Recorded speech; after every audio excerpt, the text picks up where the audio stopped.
चलो नमस्ते my dear student. आज का वीडियो अगेन बहुत इंपॉर्टेंट होने वाला है। जिसने बायबैक का इसके पहले का वीडियो देखा है, अ, वो वीडियो में मैंने बायबैक ऑफ शेयर्स के सारे रूल्स, बायबैक ऑफ शेयर्स का इंट्रोडक्शन एक्सप्लेन किया था। और ये वीडियो में मैं आपको बायबैक के जो जर्नल एंट्रीज है, वो जर्नल एंट्री पास करने के स्टेप समझाने वाला हूँ। और साथ में मैं आपको समझाने वाला हूँ कि बायबैक का बैलेंस शीट कैसा बनता है और कैसा बैलेंस शीट का फॉर्मेट है। तो ये वीडियो टीवाई बीकॉम और टीवाई बीबीआई के बच्चों के लिए बहुत इंपॉर्टेंट होने वाला है। बिकॉज उनका जो सब्जेक्ट है फाइनेंशियल अकाउंटिंग, वो फाइनेंशियल अकाउंटिंग का ये टॉपिक है बायबैक ऑफ शेयर्स, जिसका मैं अभी जर्नल एंट्री के स्टेप और बैलेंस शीट ये वीडियो में एक्सप्लेन करने वाला हूँ। और इसके पहला जो ऑल थ्योरी था वो मैं ऑलरेडी इसके पहले लेक्चर में एक्सप्लेन कर चुका हूँ। ये 2 लेक्चर पहले आपको देखना पड़ेगा बायबैक ऑफ शेयर्स के कोई भी सम सॉल्व करने के लिए। फिर आप लोग बायबैक ऑफ शेयर्स का कोई भी सम इजीली सॉल्व कर सकते हो। ठीक है? तो शुरू करते हैं अपन बायबैक ऑफ शेयर्स के जर्नल एंट्री के स्टेप। पहला मैं एक फॉर्मेट बना के लेता हूँ ताकि सारे जर्नल एंट्री में वहां पे अच्छे से लिख पाऊँ। अपना टॉपिक चल रहा है, that is buyback of buyback of shares. और मैं अभी सिखाने वाला हूं आपको steps of journal entry in buyback of shares. Steps in journal entry of buyback of shares. ठीक है? तो जर्नल एंट्री का सबसे पहला आपको फॉर्मेट पता होना चाहिए। जर्नल एंट्री का फॉर्मेट यू पीपल नो।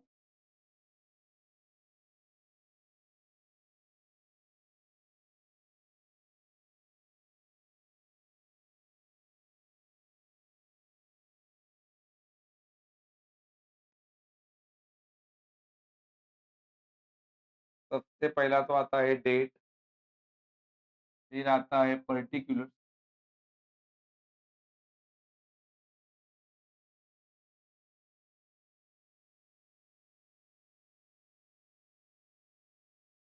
यहाँ पे एक छोटा कॉलम आता है दैट इज एलएफ।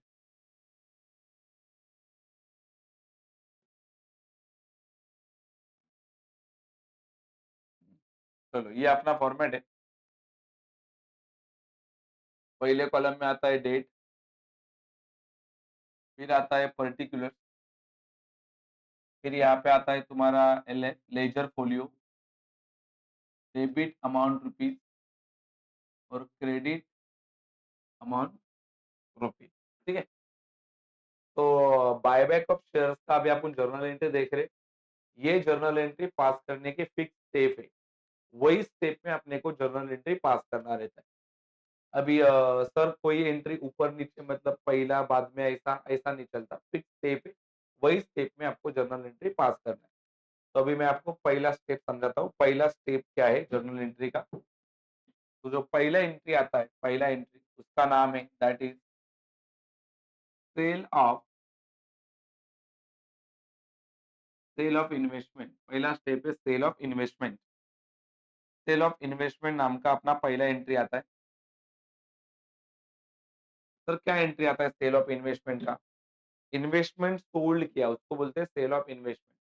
अगर तुम्हारे सम में सेल ऑफ इन्वेस्टमेंट है तो ऑफ कोर्स एडजस्टमेंट में लिख के आता है, मतलब जो तुम्हारा बैलेंस शीट दे जाता है उसके नीचे लिख के आता है कि बाबा इन्वेस्टमेंट था 3 लाख का, उसको 3,20,000 में बेचा।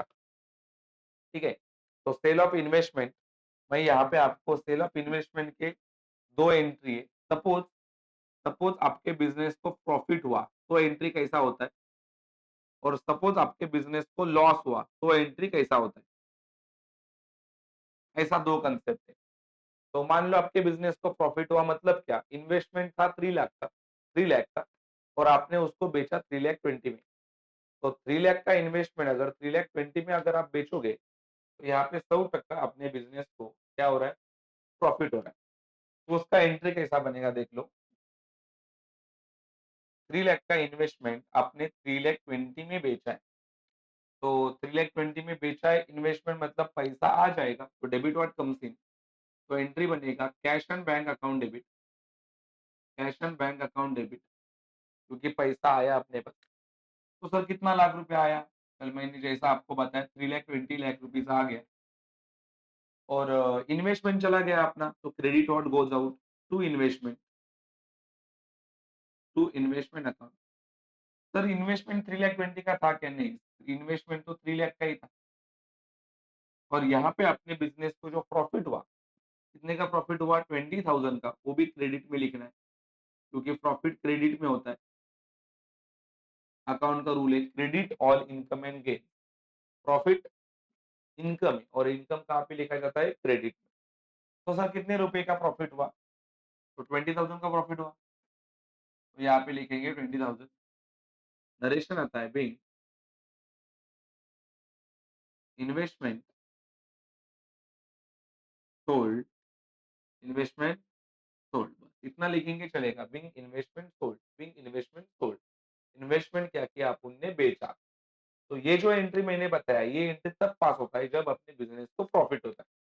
अभी सपोज लॉस हो गया, लॉस, लॉस मतलब क्या? मतलब मान लो अपना इन्वेस्टमेंट था 3 लाख का और आपने बेचा उसको 2,80,000 में, तो इन्वेस्टमेंट 3 लाख का था, आपने उसको 2,80,000 में बेचा, मतलब आपने इन्वेस्टमेंट उसके रियल वैल्यू से कम दाम में बेचा, तो आपको बिजनेस को क्या हो जाएगा? यहाँ पे लॉस होएगा। तो लॉस का एंट्री कैसा पास होता है?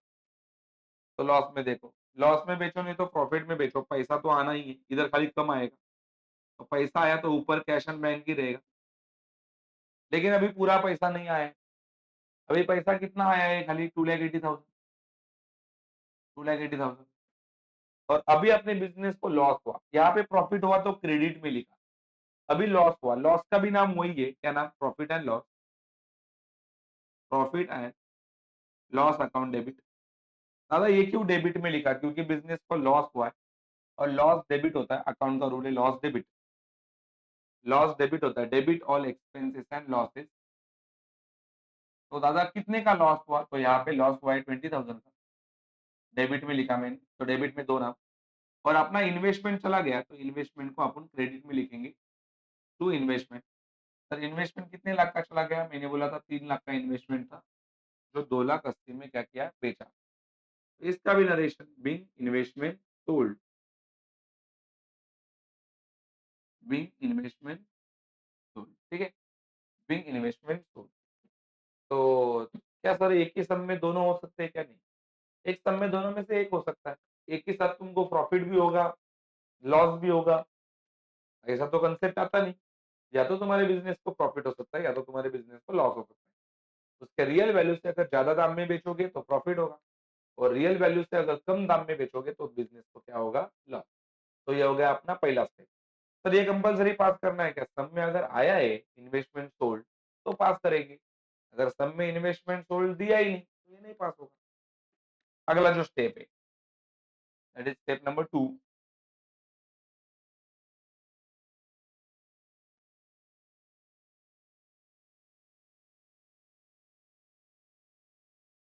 सीक्वेंस से ही सारे एंट्री पास होंगे। यहाँ पे लिखा स्टेप नंबर 2।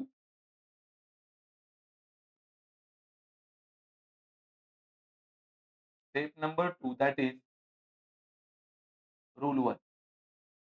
हाँ, अभी आपको पता है रूल नंबर 1 में मैंने ऑलरेडी एक्सप्लेन किया। इसके लिए मैंने बोला आपको शुरू में कि ये वीडियो समझने के लिए आपको पहला इसके पहले का जो थ्योरेटिकल वीडियो हुआ है, वो आपको अच्छे से देखना पड़ेगा। अगर वो वीडियो आपने परफेक्टली वॉच किया है तो आपको ये कांसेप्ट समझ में आएगा। अभी रूल 1 क्या बोलता है? बायबैक ऑफ शेयर्स में रूल 1 क्या बोलता है? बायबैक ऑफ शेयर्स में रूल 1 बोलता है कि only fully paid equity shares a company can buy back.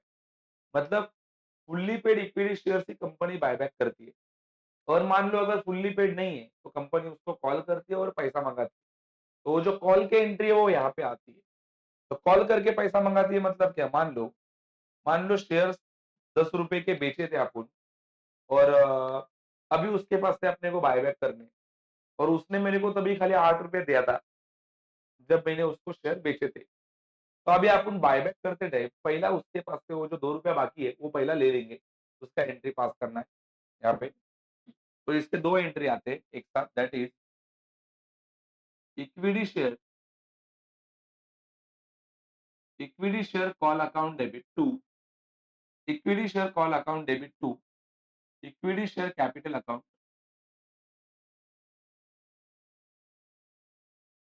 ये देखो, मैंने उसको कॉल किया, बाबा मेरा कैपिटल दे दे। कॉल किया, कैपिटल दे दे, वो जो 2 रुपए बाकी है वो मेरे को दे दे। उसको बोलते हैं इक्विटी शेयर कॉल। क्या इक्विटी शेयर कॉल करके माँगा, बाबा मेरा वो पैसा जो बाकी है वो दे दे। तो ये 2 रुपए के हिसाब से वो अमाउंट लिखा जाएगा, जो भी पैसा रहेगा यहाँ पे आएगा। पहला अपन ने उसको कॉल ट्रांसफर किया, इसके लिए इसका नरेशन आता है, being being equity share call being equity share call transfer. Sir ये हो गया रूल 1 का पहला एंट्री। मतलब रूल 1 के 2 एंट्री है, पहला कॉल ट्रांसफर करेंगे और अभी उसके पास से आएगा पैसा आएगा, वो 2 रुपया वो देगा सामने वाला, जिसके जिसके पास से आने का बाकी था।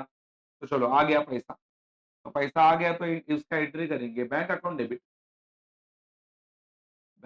डेबिट टू पैसा आ गया, कॉल रख देंगे, being equity share call account, bank equity share call खत्म हो गया। यही जो अमाउंट है, यही अमाउंट यहाँ पे लिखना है, उसको बोलते हैं Bing amount Bing amount received on equity share call Bing amount received on equity share call. पैसा मिल गया, कब मिल गया, कॉल करने के बाद। तो ये हो गया तुम्हारा स्टेप नंबर 2। स्टेप नंबर 2 में आपको क्या पास करना है, रूल नंबर 1। स्टेप नंबर 1 में क्या पास करना है आपको, सेल ऑफ इन्वेस्टमेंट। वो या तो प्रॉफिट हो सकता है या तो लॉस, प्रॉफिट का भी एंट्री समझा है, लॉस का भी। और अगला स्टेप है रूल 1। रूल 1 के 2 एंट्री आते हैं। और मैंने बोला, अगर तुम्हारे सम में 10 का शेयर बेचा था तुमने और सामने वाले ने 8 ही रुपया दिया है, तो ही ये एंट्री पास होगा, अदरवाइज ये एंट्री पास होता नहीं है। मतलब ये एंट्री कंपल्सरी नहीं है, सम में आया तो पास करेंगे, सम में नहीं आया तो नहीं पास करेंगे। आगे का entry, that is fresh proceed का जो अगला एंट्री है, उसका नाम है फ्रेश प्रोसीड।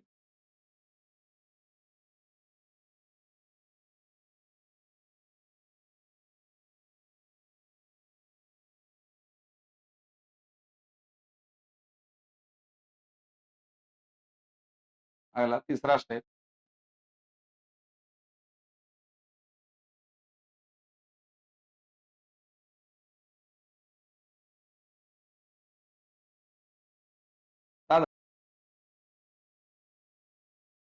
मतलब क्या,